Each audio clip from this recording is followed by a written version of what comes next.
1483-yil 14-fevral Andijon, Farg'ona vodiysining yuragi. Ana shu yerda kelajakda Hindistonda buyuk saltanat barpo etadigan o'g'il dunyoga keladi. Boburning bobosi Yunusxon va otasi Umar Shayx Mirzo birdan chaqaloqqa ism qo'yishni so'rashadi. Hazrati Eshon Xoja Ubaydulloh Ahror Vali bolani Zahiriddin Muhammad deya ataydi.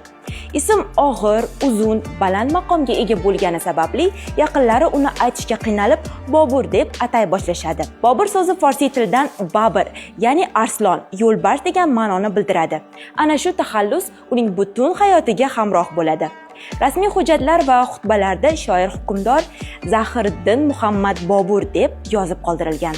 Tarixda u ko'proq Bobur podshoh, Bobur Mirzo nomi bilan ham mashhur. Boburiylar sulolasida esa uni Firdavs makon, ya'ni jannat makon deya tilga olishgan. Xo'sh, siz uning qaysi ismlarini bilasiz? Izohlarda yozib qoldiring.